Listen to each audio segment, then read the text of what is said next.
What is going on, everybody? I go by Philly Mike, host of the Philly Talk podcast, but we are back with Battlebirds podcast. We did 8 of these, and every time we left, we got a dub. Let's make it 9 in a row. Battlebird podcast officially live. All 3 of us here on time. Actually, we went live a minute before. Go ahead and introduce yourselves. You're that man. You know who it is. You know what it is. Your boy Fully Fresh, aka the General. Listen, man. I got a big game coming up. People may not think so, but I do. But I think we get the job done. We're gonna talk about it. Hey, what's good, everybody? Steve, K City Sports Channel. Hey, man, second time around, right? Old Jimmy Johnson said we're gonna get our ass kicked tonight. So let's find out. Yeah, he's definitely out there talking about this Eagles team in general is different, and sometimes different looked to be unstoppable the first time, but the second time teams can pick up. Well, guess what? The only teams that are going to see us multiple times is our division. Now, granted, the division might be in the playoffs with us, and we might have to see a Vikings team again, a Packers team again if they come back around. But again, I think this offense has so many ways to get the job done and wrinkles inside of wrinkles. If you really want to, go that route, that I believe that we're going to show Jimmy Johnson and some of the world today that seeing us a second time might even be worse. Hey, man, only I can say is you remember that meme that's been going around the internet here recently? You know what it says. Fuck around and find out. You could beat us. All right. Yeah, the more you fuck around, the more you gonna find out. Exactly. Hey man, listen. I don't know what has really changed. They're saying Chase Young might play okay. He really never does damage to us for real anyway. They ruled him out. Just to let you know. Oh, he is ruled out. He's ruled out. I mean, so what really has changed? I mean, the quarterback play is different, but we done beat up on Heineke too. Heineke don't got no wins against us. So when you look at it, like, it's just everything all week, man, all week. Really, the last 3 weeks, it's been every little thing. People are trying to point at the Eagles and try to say that they're not worthy of being undefeated. You ain't play this person. You ain't do that. Like, stop it, man. They did not do this for the Patriots. I'm pretty sure they didn't do it for the 72 Dolphins. Like, stop it. We face competition. We dominate them. And then we go on about our business. So I don't understand what the hate is, maybe because of the Philadelphia Eagles and yada, yada, yada. If the Cowboys, if you flip records around with the Cowboys right now with us, everybody will be saying this is the best team ever. They're already saying, like you got dudes that saying that this is the best Cowboys team ever, and them dudes got, 3 losses? What are you talking about? How is this the best Cowboys team you ever seen? They say that every year, but all of a sudden, since it's really the best Eagles team we have ever seen right now. I mean, record-wise, you got to keep it a band. Record-wise, we are the best team we've ever seen, and people just want to go in shade and hate. It's ridiculous. Nah, man, that sounds about right to me. You know, a 3-loss Cowboys team halfway through the season, probably the best Cowboys team ever. I mean, to me, it's all similar. It's all similar. The crumble we saw last night was similar to, me going through decades of watching football and seeing what they do. What can go wrong will go wrong has always been my motto, and I'm gonna stick with it. But man, Fresh, you're right. When you look at the first time franchise history, 8-0 with a chance to go 9-0, I think the schedule talk is just too much. When we've seen, we don't hear that the Vikings got an easy schedule. They struggled against the Saints, who thanks to the Saints, we got a number 4 pick. Just think. The Vikings struggled against that same, the number 4th overall pick so far. If they had their own pick, they struggled against a couple teams. The Commanders, a team we're about to play in an hour, the Vikings struggled against. The Commanders were up 17-7 or 17-something. The Vikings pulled back in and got the dub. It is what it is. Commanders ain't that good of a team, but nobody cares about the 8-1 Vikings struggling, right? The Giants, for as many people, and I still don't fully believe in them, but they're talking about that they just keep winning. Not that they struggled against the Texans more so than we did, right? I mean, Texans had multiple turnovers inside the red zone. And now if that happened to us, when we got them 5 fumbles or 4 fumbles against Jags, oh my God, if y'all didn't get the fumbles, y'all wouldn't have beat the Jags. But teams around the league are getting away with things that we're not allowed to get away with. Plus, you got a team like the Chiefs, who I think is the best team in the AFC, who physically lost to a team called the Colts. But that's just a oopsie. They can get an oopsie for a loss. We can't get an oopsie for a 12-point win against the Texans. A bad first half. Come on now. Hey, you remember when they told us that we almost lost to Arizona? How's it feel to lose to the 3-6 Packers, bro? Any horseshoes almost don't count. But it don't matter. Go ahead, Mike. Go. No, you know what we could tell them? Remember when you almost beat the 3-6 Packers? Exactly. But here's the thing: it don't matter. I thought we all went by this model: a win is a win is a win. And when you got 8 of them in a row, and not only that, let's talk about it.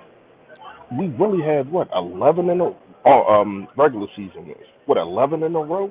Like, this is something spectacular that they're trying to take away from us. We're sitting here and we are seeing greatness being put on display with this team, with this quarterback, with these wide receivers, with the defense, and they're trying to take it away from us. No, we are dominating anybody you put in front of us. We have not. Sorry, y'all. That's the airline. I'm in the airlines. Hold on. Nah, I see my guy here, Jay Yo, chiming in and says, until we beat Dallas in Jerry's house. You mean the house that Howie built? Because that's what they're going to call it after we destroy y'all on Christmas Eve. Yeah, I mean, yeah. I never heard of all these rules until now. Now these rules exist. Go ahead, Fresh. No, but basically what I'm saying is like, when we have not been down at halftime really ever in the season, and that's something that now we've been tied, but we have not been down. That is something I don't know if that's really ever been done. I would have to do some research on it, but within 8 games, never being down not 1 second in the second quarter, that's immaculate, man. And yes, you got your. It's not. I don't really call them blunders. I really call it. I don't. To me, it just seemed like a coaching thing. How they let their foot off the gas. Now, as fans, we just want to tear their throats out and and wear it as a necklace. I get it. I understand it. But to me, other than the injury to Avonte Maddox and also and also Davis, which are major injuries, we have really been injury free. He's not pushing these guys to do too much. You get what I'm saying? I think Nick Sirianni is really pressing the right buttons when it comes to players, how he's playing them, and the pressure that he's putting on the NFL. Because he knows if it gets close, we just pull out some bag of tricks. You know what I mean? And we're going to take the lead again. We're going to go up double digits again. And there's nothing that you can do about it. This offense is unstoppable. The defense they got to figure out the run, and we're going to see tonight. They got to figure out stopping the run. But you cannot. I don't know who can stop this offense. You're going to have to call the 85 Bears. I don't know who's going to stop this offense, man. Seriously. So the chat is talking about it, and we touched on it backstage. Wanted to let this settle through. We're about 9 minutes in. So Avonte Maddox is not only ruled out for this Monday night matchup, which happened a couple days ago, but now the Eagles decide to put him on IR. What that means is the smallest time he's going to miss is the next 4 weeks. I think we all think Josiah Scott, who got a clean bill of health the second half of this week for practice and whatnot, he's going to take the role. But how does Avonte Maddox missing tonight, not just tonight, but going forward, affect this football team on the defensive side of the ball? Mike, that's a tough one, man, because I've been pretty favorable to Josiah Scott. I put him on my 53. I thought he was pretty much viewed very well from the coaching staff. I've talked up the fact that he's very good in short zone. I think he reads things well in the short zone, and I do think that there are some redeemable attributes about his play. With that said, is he Avonte Maddox when you're chasing a guy across formation? Probably not. That's where I think it get a little tricky when you talk about coverage, right? Is that Avante shifts and moves his body in a way that it's there's only so many human beings in the world that can do that. Like, you know what I mean? Like, you can't put that expectation on every single dude. Like, he's a little bit of a athletic freak.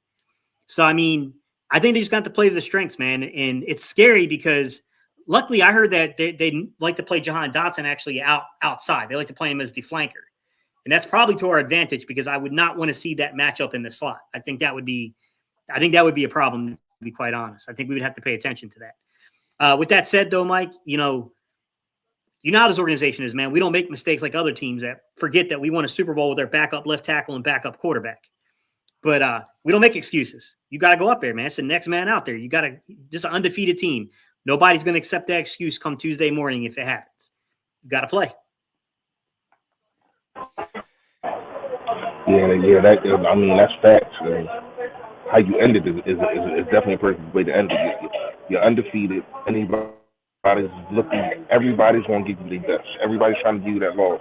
So no matter what, you got to come bring it. And if Isaiah Scott is going to be the guy to have to, step up, well, he needs to step up big. I know he's a small guy. I get it. I understand it. But they're also going to have to play help around him. I would like to see some more, some roaming from C.J. Gardner-Johnson around his side, whatever side that he's on. He's going to need help. You know what I mean? Especially getting it back into the groove of things. Hasn't really played since what was that week 3? Hasn't played since week 3. So when you just not getting reps, man. But can I say this real fast? Now that we're on the secondary, I don't want to see. I don't want to see Kayvon Wallace on the field ever again until he figures out how to play. He was horrible against the Texans. Horrible. Like, I don't know how y'all feel about it, but I'm just sitting here watching him, and it that drive that I think it was their last drive. No, it was the second to last drive. This dude, he was everywhere where the ball was at. Wherever Kayvon Wallace was, that's where Mills or whatever his name was throwing the ball. He was horrible. I don't know. Y'all seen it, but I did. It's a larger question on a video that hit for me, which was I didn't expect it, man. But that Nakobe Dean video took off for me big time. And part of what I was summarizing in there is part of the reason we have not had an opportunity to see Nakobe Dean in a lot of snaps on the season is Gannon really likes to play that big nickel and the giant dime. He likes to load up 3 safeties, whether it's in a nickel or the dime.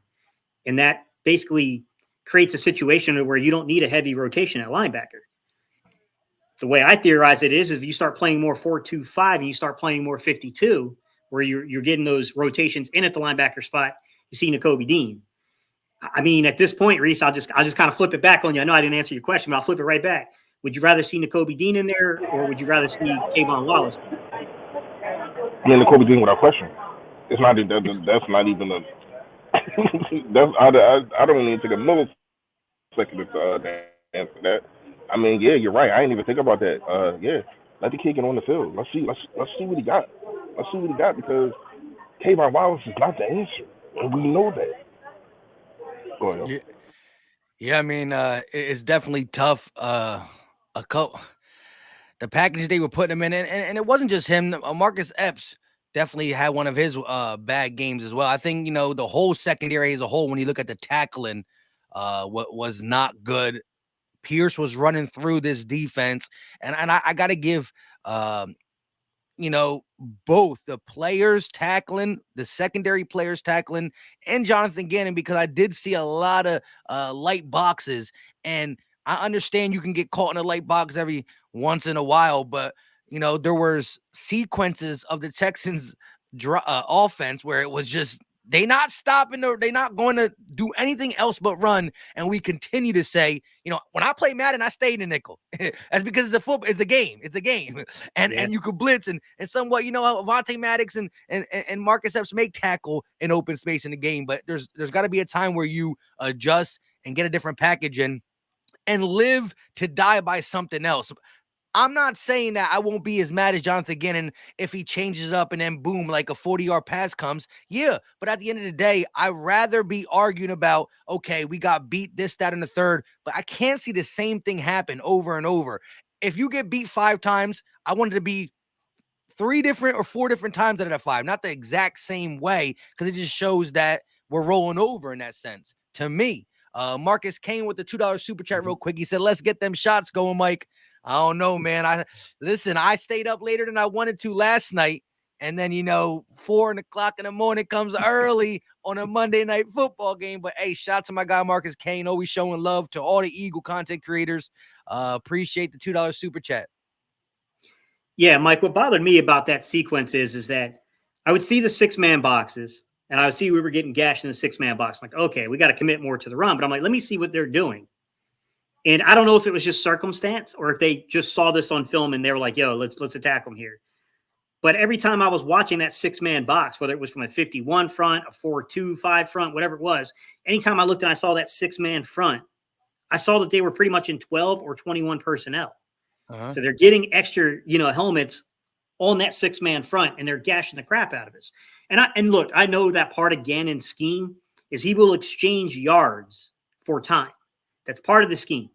But we also know that the number one goal of this staff, outside of winning the football game, is their objective to win the big play rate.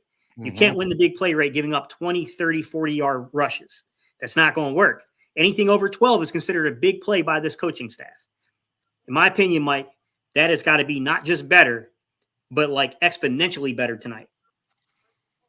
Yeah, I agree. And real quick, shout out to the birthday boy, which is Devontae Smith, Slim Reaper. Today's his birthday. And the last time he played against this Washington blah, blah, blah team, he went off. It was in Washington, but that still was like a home game for the Eagles. Trust me, I was there. Do y'all see Smitty? I put a little a picture of him from that Washington game and said, do we think the birthday boy gets busy again? Do we think the birthday boy gets busy tonight at the link? What y'all take? Yeah, I mean, when I look at it, I can't put past nobody getting busy it's talent and scheme, and also the quarterback play. But the play of these wide receivers, man. Anybody at any given day, any one of these guys can go off of being 40, of being 50. You know what I mean? And it might take 9 catches, or it might take 6 catches. This talent around, like I said, I kept saying this in the beginning of the season. People thought I was tripping by saying it. I got plenty of people trying to clown me on my comments or whatever the case may be. But I said it, man. This is the most talent any quarterback has ever had for the Philadelphia Eagles. All around the board is somebody that can not only hold their own, but go get it. It's somebody that can score, put up points. Dallas Goedert is the top 3 tight end in the league, and it's not even close. Devontae Smith is one of these young guys. He got young wide receivers ahead of him, but he could be a number 1 on any team. But it just so happens that you have a guy that is also a number 1 who's just a monster in A.J. Brown. And then you got your Miles Sanders, you know what I mean? And hopefully they can start getting Quez Watkins the football. I would love to see that. But all in all, to answer your question, Mike, yes, I can see that. I can see any of these guys just going for 150 for 9 receptions. And I hate to do it to him, man, because it's his birthday. And I want him to go off because of the pattern of how they play. But the thing is that Washington straight up traded out their only man corner, basically. They got burnt playing man coverage against us the last game, and now they've reverted into more of a cover 2 style. So I don't know, man. I mean, I'm not saying that Devontae Smith can't find windows and zones and sit in them, but I do feel like this is a game to where Dallas Goedert once again could have a big time game. And I think A.J. Brown working that middle of the field is going to be a big game for him. Yeah, real quick, I can hear the announcement. Fresh, they all like, we all know where Fresh is going now. No, I'm just kidding. Fresh on a little vacation. We're not gonna say where he's going unless he want to say it. But yeah, I ain't got no problem saying it. I mean, ain't nobody gonna meet me there. So, no, I'm actually coming on my honeymoon, man. Coming on my honeymoon, should I say? Going to Vegas, man. Going to Vegas. I'm in Orlando right now, waiting on my flight. And just living life, just living life. There we go. There we go. So Gay, I agree. I think there's no way that Washington, we already saw them switch up their coverage, since we played in week 3, and definitely they're not going to try to get caught in no man to man. Both AJ and Devontae were able to eat. Devontae again really ate. Best game of the season by far was against Washington. I just don't see them matching up with us really, though, with that secondary. So they're going to have to play zone, and that's where Dallas Goedert could come in handy. But it would be nice because we got a lot of Eagle fans and NFL fans that keep saying, where's Devontae? Where's Devontae? And if there was one day for Devontae to come out, why not be on your birthday? So hopefully he does do what he needs to do. But let's talk about Miles Sanders a little bit. This Washington front is no slouch when it comes to stopping the run. They got big dudes up front. They're actually pretty good at getting at the quarterback as well. I think they're second in pass rush rate, win rate as a group. Correct me if I'm wrong. But if you look at Miles Sanders down the list, he's having one of his better seasons, probably the best start to his season so far in his short career. His worst game of the season was against Washington. Does he get to have a little production this game second time around? I mean, that's going to be a tough one. It's going to depend on how much they want to sell out in the box to win. And I do know that's one of the other changes they've made is they're playing a 50 front now. They're reverting into getting that 5-man front. So it just depends on like how much effort do you want to exert there? Because if you bring everybody in the box like that, the Eagles are not shy to throw that quick tunnel screen stuff outside on you. And I do think that will work and play pretty well against a 50 front because you're getting guys to the edges. It's tough, man, because like Mike, if you ask me, I would think that the game plan will involve Devontae Smith early. They're going to try to get something started. I do think that that's definitely probably going to be part of the game plan. Man, they got to kick these guys out of that interior box if they're going to have, rushing success. And that's not an easy thing to predict, bro, because those are two really good defensive tackles. I'm not going to cap like that. Those two dudes can play in the middle. Yeah. Fresh.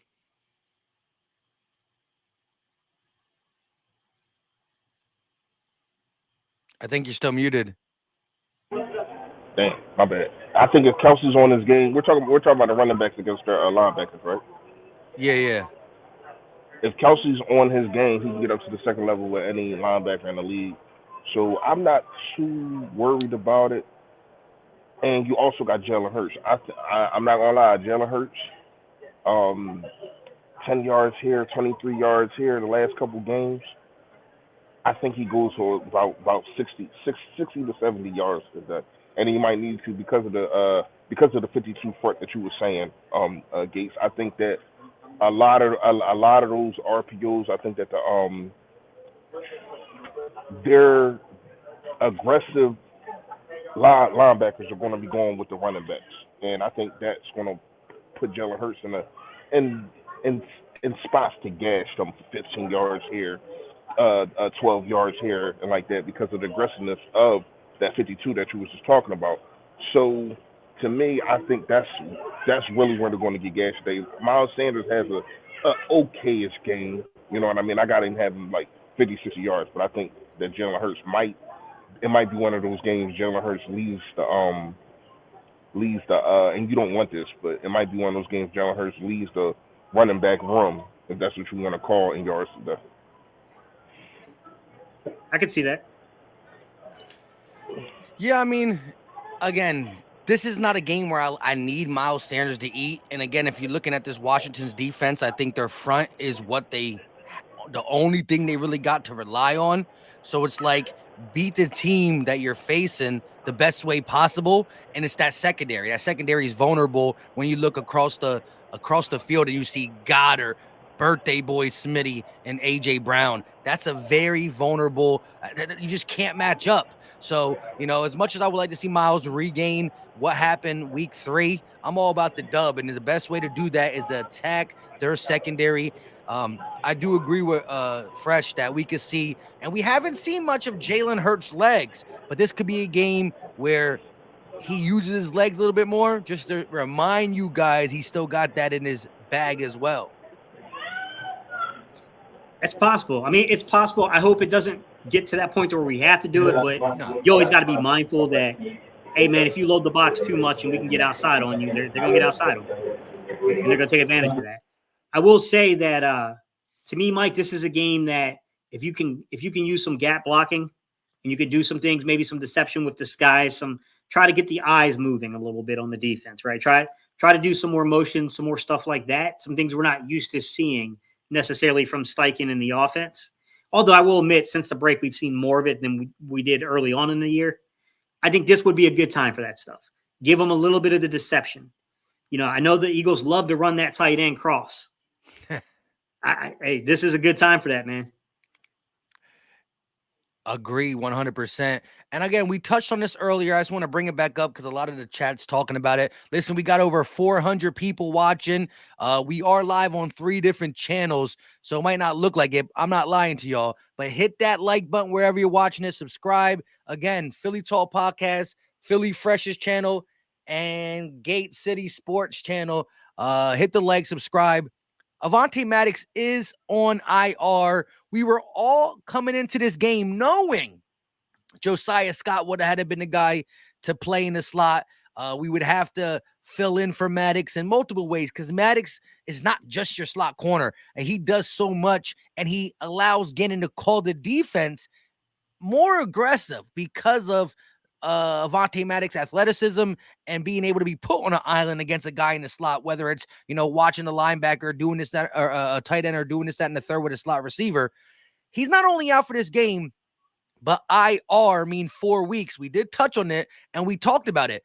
But my new question to you guys is, did you see something of this magnitude coming? Because when he first popped up on the injury report on Thursday, I was like, you know, I did a video like, what's up with this? Now, I know we didn't practice early in the week due to the fact that we had like another mini bye playing on Thursday and not again until Monday. So Nick gave these guys some time off. But I looked at it like, last time Avonte Maddox wasn't on the injury report all week. He popped up with a hamstring or hamstring or ankle, and he missed a week or two. And then I seen him be on an injury report on Friday, and I'm like, I'm trying to remember when in the Texans game, when did he get banged up? Because I don't recall. Some people said on my video that he went out at the end of the game. But I'm thinking with the 11 days off, you're talking about IR? That's 4 weeks. Like, are you concerned that this hamstring is going to be something that, you know, can just keep bothering him past 4 weeks and into the rest of the season? First, that's what I'm gonna say. I don't like how it was handled. Why did it take 11 days for y'all to put him on IR? That's a whole week. Is it something that's getting worse? Like I'm confused. And if it is something that's getting worse, what is the medical staff doing that is making it worse? That's number one. Number two, this is the weirdest thing that I have seen since that year and a half stinger from Jordan Howard. Like I don't know. I'm not a doctor. I get it. I understand. But it's just weird. Injuries don't usually go backwards unless it's a bad surgery or stuff like that. But your body, especially when you are a physical athlete, a physical freak, as Levante Maddox is, your body, it should be able to heal itself, not for your body to get worse. But I do got to get out of here, so I'm gonna get my score prediction, offensive, defensive players, so I can get out of here. I got. Fresh, real quick, man. Philly girl been asking you for your email or your Cash App. She want to send you a gift for your honeymoon, bro.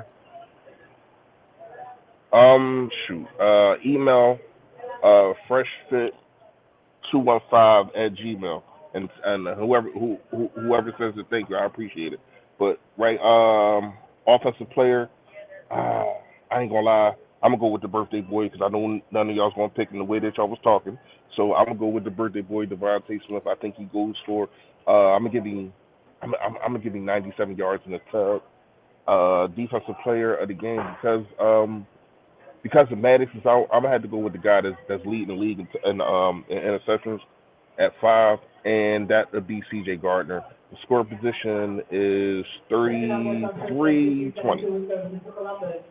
Okay. All right, y'all. Listen, I gotta get out of here. See y'all next week. Y'all already know, man. Stay fully, stay fresh, y'all. Congrats, man. Congrats. Yeah, enjoy, enjoy.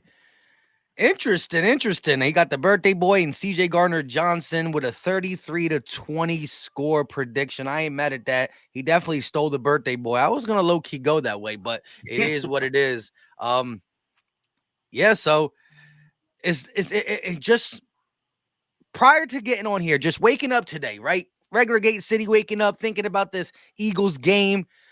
Did anything come out like, maybe because a little bit talking too much trash on the Cowboys, but like, did you have any fear of like, you know what?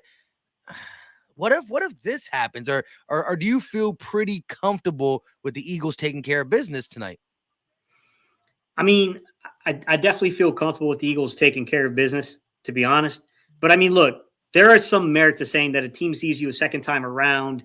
There's some element to basically having more of a feel for what you do, having an idea of like the flow of the games and what you like to do in situations and scenarios. With that said, man, there's been a lot of teams that kind of knew what was coming at them. It hasn't really been a surprise, and they have been unable to stop this team. To be quite honest, anytime this team has really wanted to put a team away, it has, and the proof is in the pudding. I mean, we're on a historic rate this season for blown leads, and we ain't one of them. We ain't one of them. Yeah. Again, you know, it just keeps getting overlooked what the Eagles are doing this year. And again, when you really break it down, how each game is just, you know, sometimes polar opposites, right? You got the heavy rush game, you got the defensive game, and we had a couple 300-yard passing games from one Jalen Hurts. And one of his 300-yard passing games came against this same team. Again, we talked about Devontae Smith eating a birthday boy, but let's not act like Jalen Hurts didn't have like dang near 300 at halftime. He had like two something, and then he finished. We didn't score much in the second half, but he finished with over 300. I think it was 340, if I'm not mistaken. Do you see that type of performance for Jalen Hurts, who is, listen, I call Jalen Hurts over Josh Allen when they lost to the Jets. I think this Vikings performance between Allen, the Bills and the Vikings, Allen performing too many turnovers in the last three games. I think it's 1A, 1B, Mahomes and Hurts right now. That's my two. I'm not mad if you say Mahomes because he's doing his thing too. But I'm always gonna go side with Jalen Hurts. But I think that is the talk. It's Mahomes, Hurts, Allen is another tier down, possibly with the Tuas and the Lamar Jacksons. Yeah, I mean, when it comes to predicting or categorizing the quarterbacks, man, a lot of it's preferential. I'll say this. I like your top two. I think both of those quarterbacks are incredibly difficult to defend for a defense. And I do think that, Mahomes has shown that without Tyreek Hill, he's still a threat. He's still crazy arm angles, can still make you pay. In terms of this game and the game flow of it, Mike, and kind of what we think will happen when you get out there in terms of Jalen Hurts' performance. That's what you were asking about. Like, what do you think is, what do you think the numbers are going to be? I think so much of it is predicated on how much Washington can keep up, right? Because I felt like there were plenty of games this year, Mike, that Hurts could have thrown for 300 yards if our opposition could have even kept the game within two scores. And it's just in times to where, like, the coaching staff is going to run the ball in the second half because there's not much of a threat. And it's like, that's the part that, like, if you're looking to pad the stats, I'm not going to name a certain quarterback who I feel does that.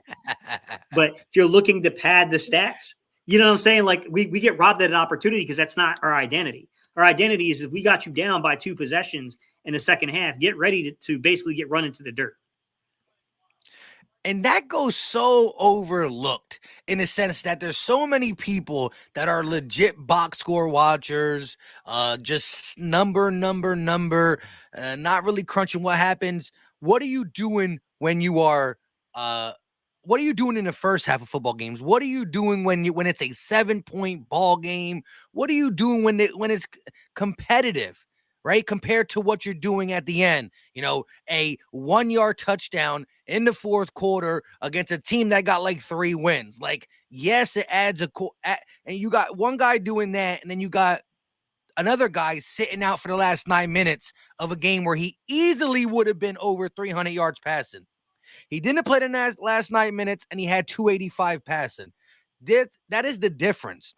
Mm-hmm. So while Jalen Hurts is MVP race statistically still, because 18 touchdowns to 3 turnovers, 2 interceptions, 1 fumble loss.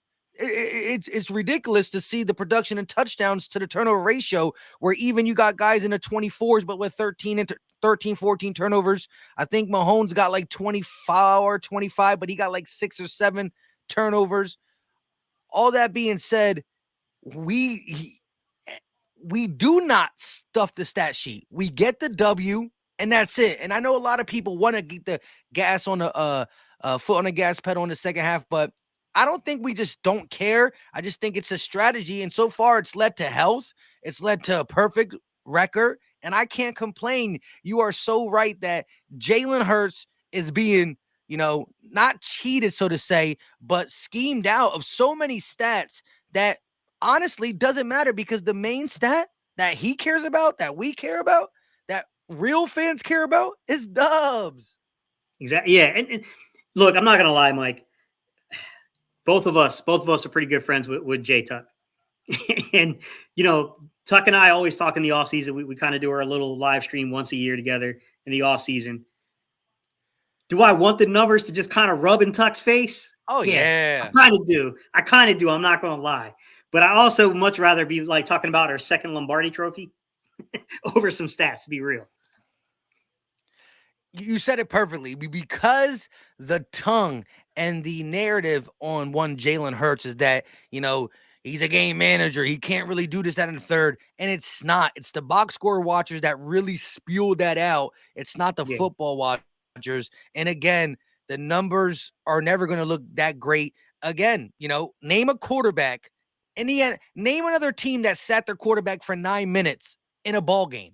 There's been some blowouts. I mean, I've seen some blowouts this season, but still they're playing them. I still see a Pat Mahomes, a Josh Allen in the opening game against the Rams. They were beating him by 3 scores. He's playing to the very end. Like, other quarterbacks stay in the game. The Eagles are just the city of brotherly love, and they only care about, the end result and not stats. But I do agree. You got too many people chirping, and it would be beautiful to say, because that Pittsburgh game would have been an easy 300-yard game. There was another game where we ran the ball so much in the second half. There's been multiple times where we could have accomplished that, but we got the main stat 8-0. You already know, Mike, because we know, because we got friends on the other side, the opposition side. We got friends we talk to, and we already know what the excuses are going to be. Well, he ain't throw for over 35 touchdowns. We know, Mike. We know, man. And it stinks, because the coaching staff's doing the right thing. And the proof is in the pudding. They have not dropped the game with the lead. But, man, the bragging rights, bro, it does mean something on this platform. It does, because I would love to see everything destroyed by Jalen Hurts. Everything about this NFC East quarterback play. I would love to see everyone just have to look up and go, yeah, except for Jalen Hurts got the record there. It stinks, man. It stinks, but you know what? I'll take the W's.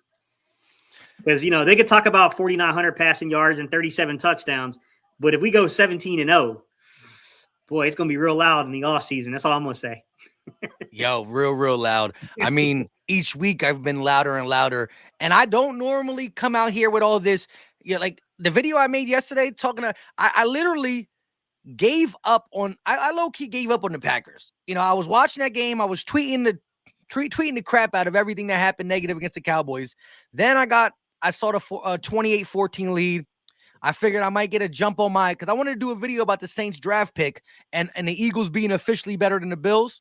So I go upstairs to do that. Then I get a text message and I'm getting a bunch of notifications like, do you see the game? So I turn the game on upstairs. I'm like, hold on to this video. I watched the rest of this game. And between what's been going on since we played the Cowboys via my Twitter, y'all don't really see it on YouTube, but they have been harassing me. And I just respond back. And so with that being said, it was about time to let them know in the video. And I'm going to do it the rest of the year. Tyson Harris, though, with a $5 super chat. It's Smitty's B-Day. Remember what happened last year on his birthday. That's true, too.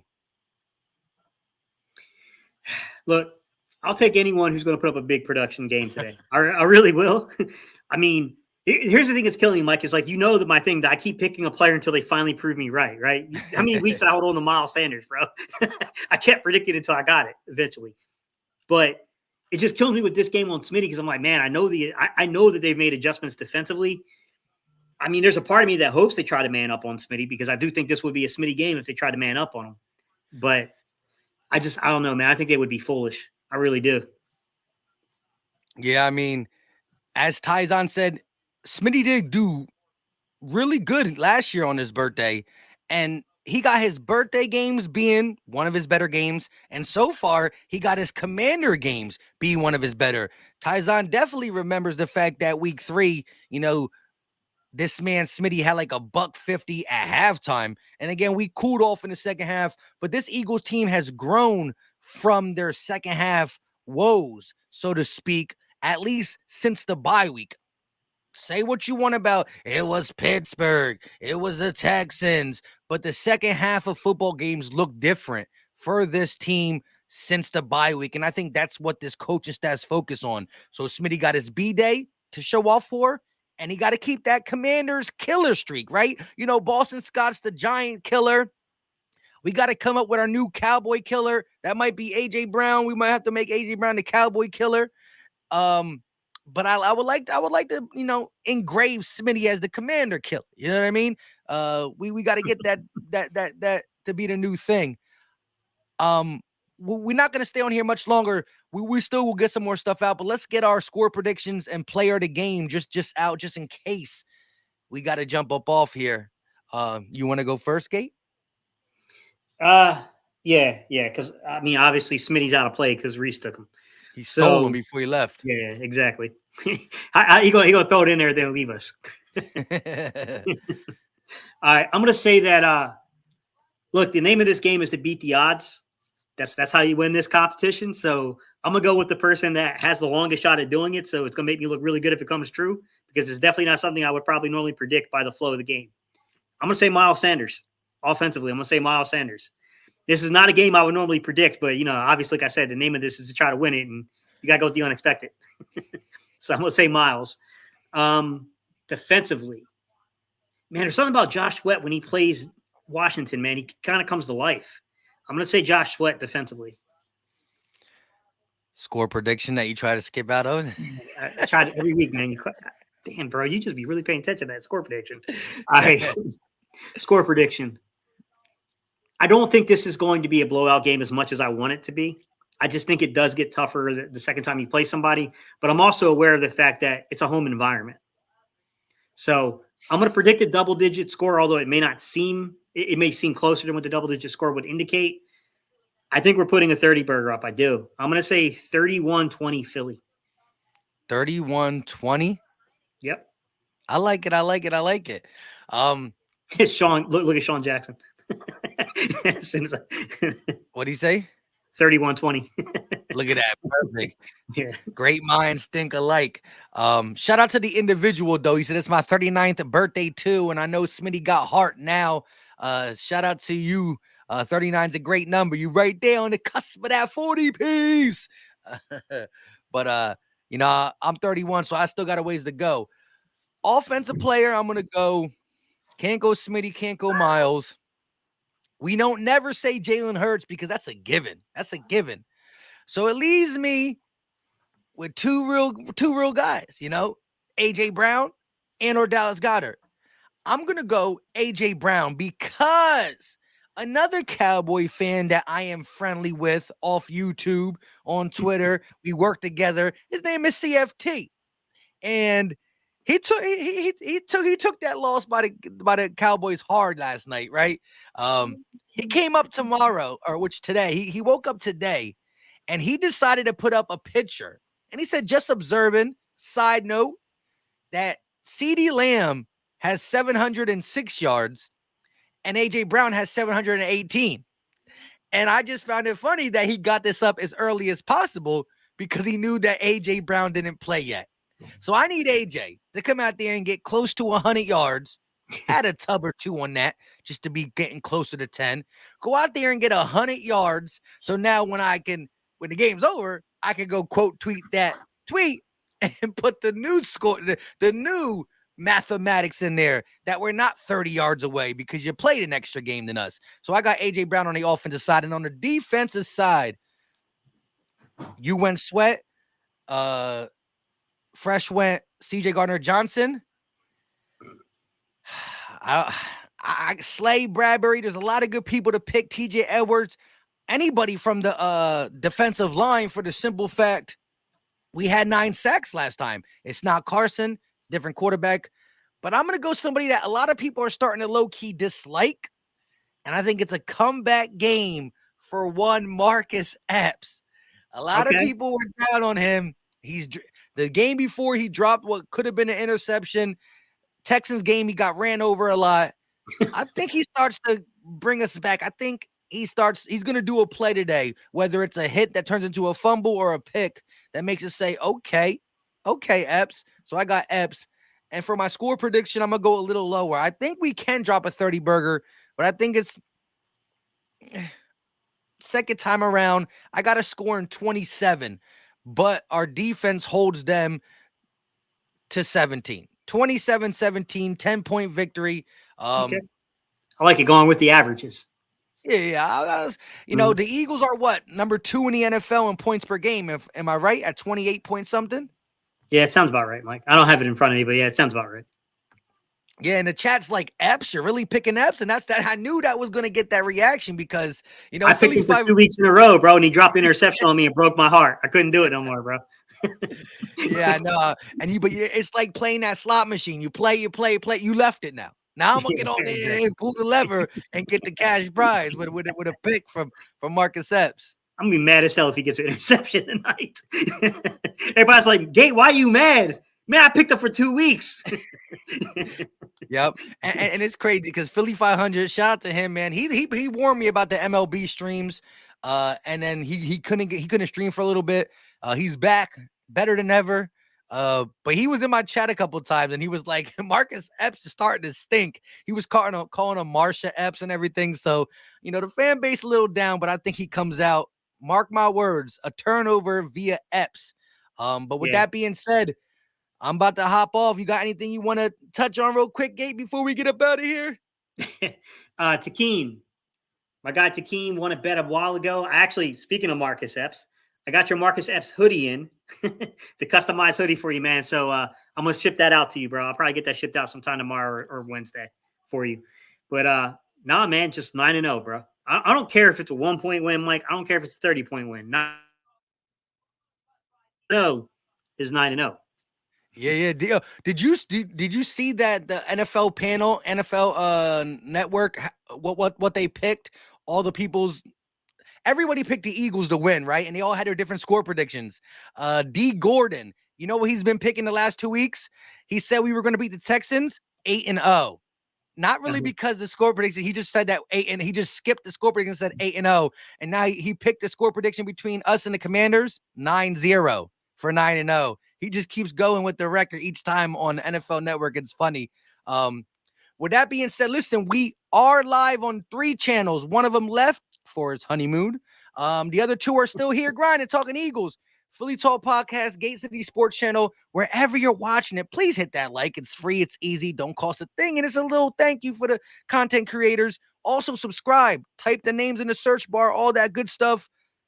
He will be breaking down the game, good, bad, ugly, sad, the rest of this week. Same will I. And also, I will be going live in about 25 minutes to do the live play-by-play. So if you're into listening to somebody ramble on about the game while the game's going on, have some company if you're watching it by yourself, come through to the live play-by-play. Gate, 9-0, right? You're guaranteeing it. Guarantee. As much as a guarantee could be in the NFL, bro.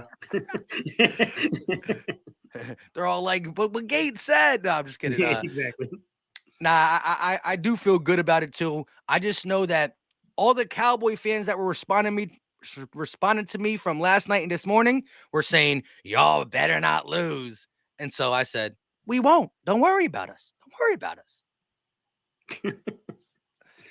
They hoping, bro. It's all hope now. But don't worry, they don't watch our games, Mike. You know what I'm saying? Yeah, they don't watch our games, but they don't watch our game, but they sure know exactly when it's over. They're the first ones in the comment section talking that talk. And the Exactly. interview's happening right now. I thought the interview was going to happen at 6:30, but Okay, is it now? they're doing it right now. It just popped up. Okay. You think All if I right. turn it up loud enough for people to hear it? No, I'm just kidding. I'm just kidding. All right. The interview's happening right now on ESPN. Hurts, McNabb, Vic, all talking with RG3 about the quarterback position in Philadelphia. So I'm going to listen to it for a little bit before I go live again. Shout out to everybody in the chat. Gates, say your goodbyes. Hey, man, we appreciate y'all. Fly Make Eagles sure you fly, got bro. the Fly Eagles Fly. Turn on notifications so you know when we go live or drop videos. We are out. Peace.